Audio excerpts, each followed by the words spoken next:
dan Fasum DKI Jakarta juga diduga diselewengkan.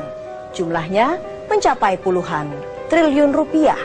Maka tak heran PPATK menemukan 46,7% transaksi mencurigakan Pemprov DKI Jakarta dan menjadikan DKI Jakarta sebagai provinsi terkorup di Indonesia.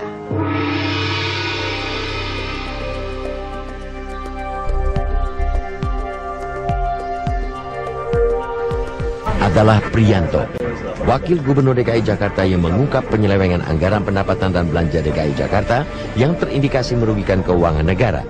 Ini menarik, karena data yang diungkap ke publik ini menurut Priyanto akurat.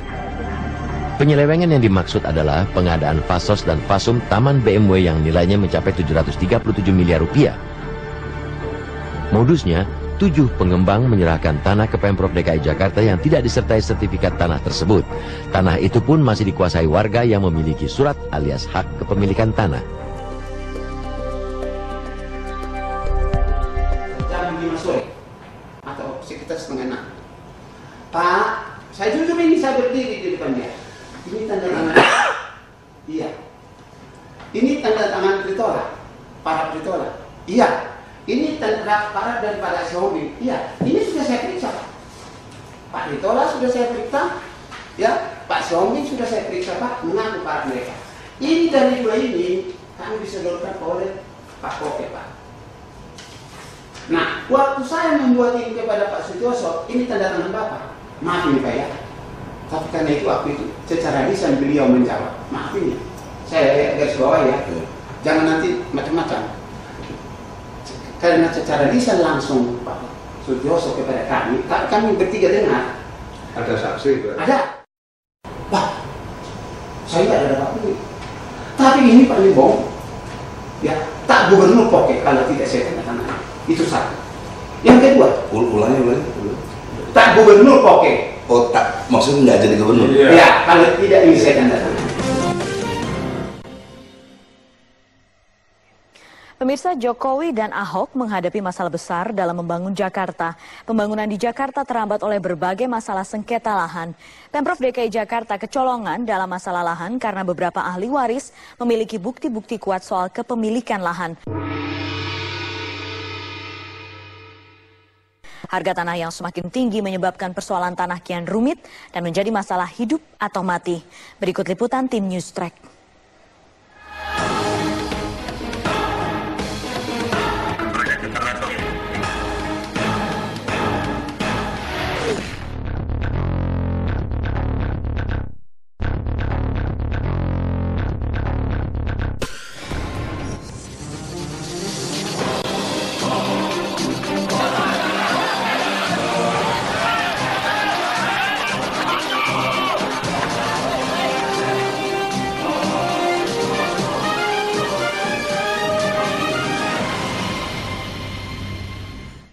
Kisah bermula dari sini, ketika secara tiba-tiba mantan Wakil Gubernur DKI Jakarta Priyanto muncul di KPK, membawa sejumlah berkas kasus sengketa lahan proyek stadion olahraga di atas Taman BMW Jakarta Utara. Enggan disebut pencitraan, Priyanto baru muncul sekarang, mengungkap kasus yang terjadi sekitar 5 tahun lalu, terkait dugaan korupsi dan penyalahgunaan wewenang.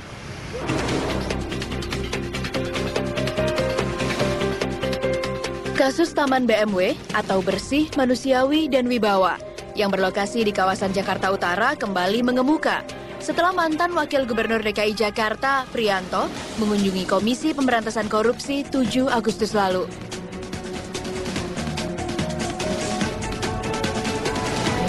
Mantan pendamping Fauzi Bowo ini datang untuk melaporkan dugaan korupsi dalam pembebasan lahan Taman BMW ke KPK. SPH ini setelah saya baca, saya stabilo luasnya itu, setelah saya jumlah, itu cuma 12 hektar. Di berita acara serah terima di BAS ngomong 26 hektar yang serahkan, tapi lampiran surat pelepasan hak cuma 12 hektar. Berarti kan kurang. Nah kalau kurang kok berani-beraninya DKI magri tanah seluas itu? Pemda, ya kan? Anda memiliki SPH, surat pelepasan hak yang dari pengembang. Coba diuji. Dan ujinya itu tadi, baca SPH, nggak usah sarjana hukum. Loh, ini surat pelepasan haknya kalau di Kelurahan Sunter Agung. Nah ini Papanggo ya, di apa, tampilnya itu di Papanggo. Kan gitu. Wah, nggak bener. Yang satu, wah ini Papanggo, mungkin ya. Kalau mungkin ya dicek di lapangan dong, yang tanda tangan itu benar nggak tanda tangannya dan sebagainya. Lima-limanya jadi nggak benar. Nah kalau sudah nggak benar, apa yang masih sah aset DKI? Ada Taman BNI senilai 737, kan enggak? Kalau itu masuk sudah dicantumkan atau tercantumkan, seolah-olah kewajiban pengembangan nggak selesai. Nggak punya barang, nggak ada surat, kerugian negara atau itu.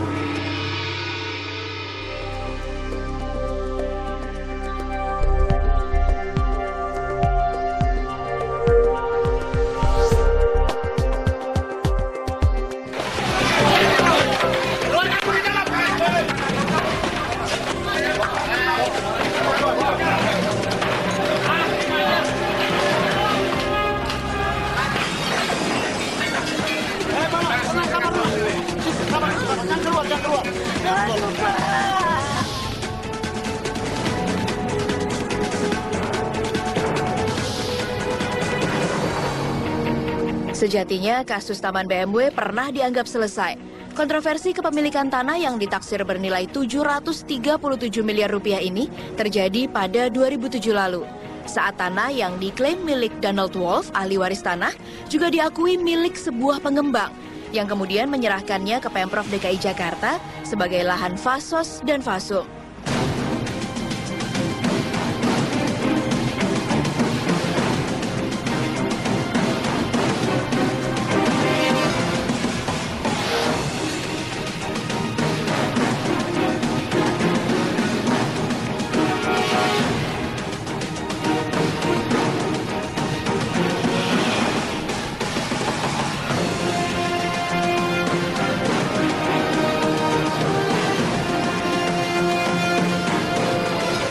Pemilik lahan yang mencoba menggugat akhirnya harus kalah di persidangan dan mendekam di penjara atas putusan pemalsuan dokumen.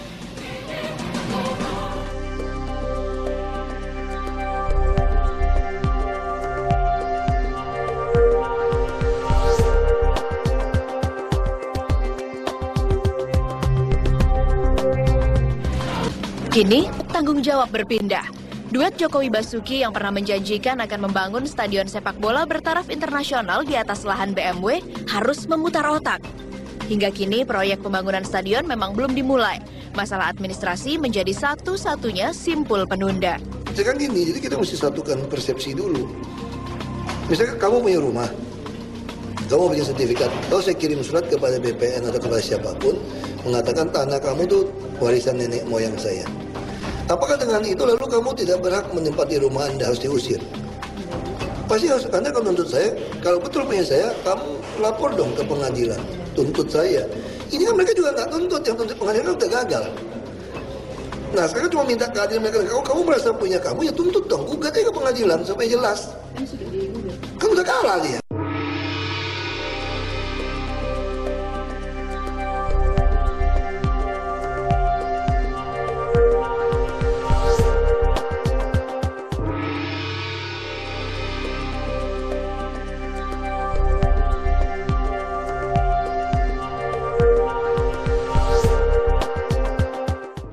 Jadi harusnya kalau sudah kalah berarti BPN diserahkan dan selesai kan.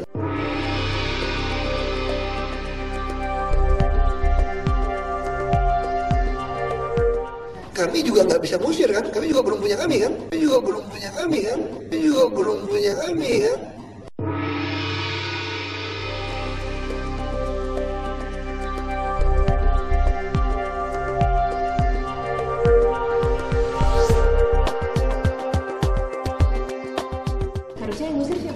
Maka itu tadi, negaranya menjadi negara preman lama-lama saya bilang, kalau gitu.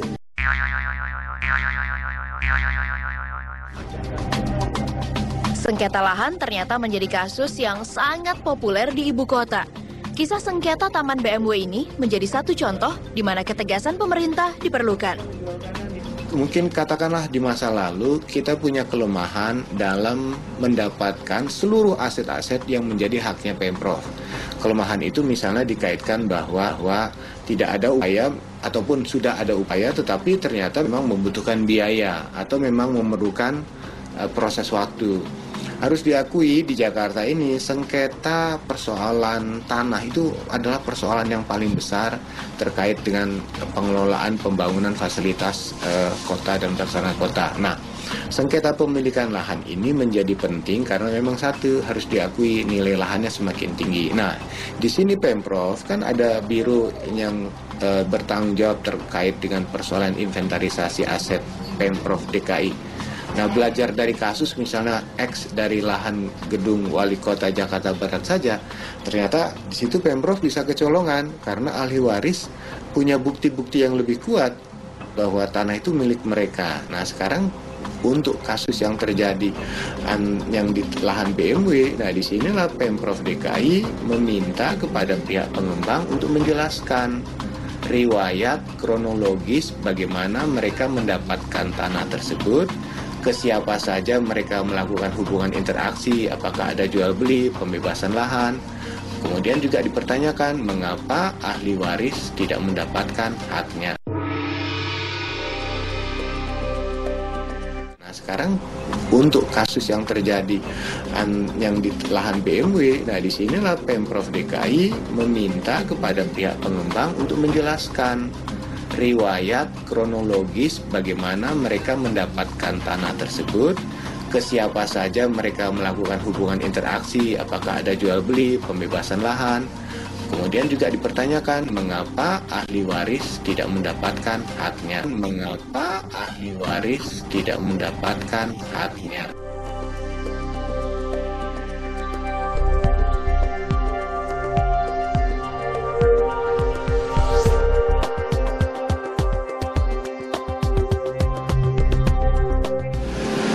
Kurang dari 5 tahun, taman ini telah dipagari dan dilabeli milik Pemprov DKI Jakarta. Namun hingga kini, seolah belum tersentuh. Beginilah kondisi Taman BMW sekarang. Di atas lahan seluas 66 hektar ini, semestinya berdiri sebuah stadion sepak bola bertaraf internasional yang sekaligus menjadi kandang masa depan Persija. Namun, cita-cita itu sepertinya harus sedikit tertunda karena permasalahan sengketa lahan yang tak kunjung reda. Saling klaim hak memiliki lahan ini masih terus terjadi. Lantas siapakah yang harus mengambil langkah berani mencari solusi sehingga Stadion Persija tak hanya sekedar mimpi?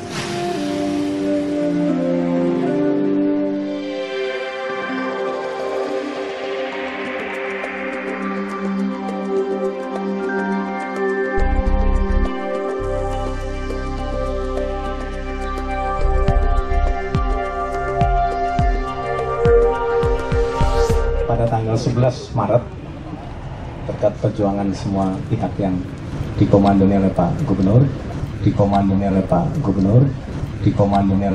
Gubernur, sertifikat hak pakai dari Badan Pertanahan Nasional dengan rincian sertifikat hak pakai nomor 250. Nah, kalau sudah ada sertifikat seperti ini, ya memang tahun kemarin sudah saya sudah jalan saja.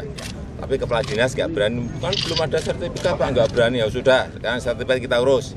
Jadi, ya, kalau sudah jadi seperti ini, masa masih nggak berani, ya sudah berani. Jadi sekali lagi sampaikan bahwa ada sengketa dengan beberapa pihak. Ya ini sudah berapa tahun sengketa kita ini? 14 tahun. 14 tahun di sini, dan ini sudah kita rampungkan gitu loh.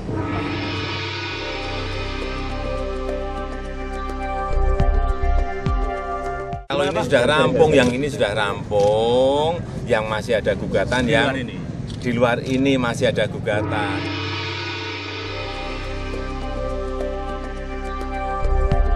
Ini masih juga ada yang gugat 2, masih gugat, tapi bukan yang ini ya, bukan yang ini.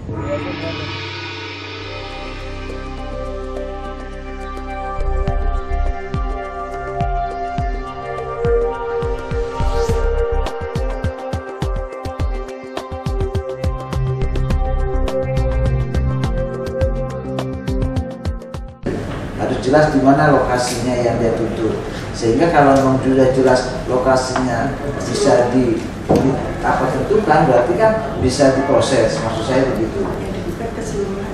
Oh, keseluruhan. Nah, sementara yang punya umroh gugatnya sama dengan luas keseluruhan. Berarti punyanya rame-rame. Iya, iya.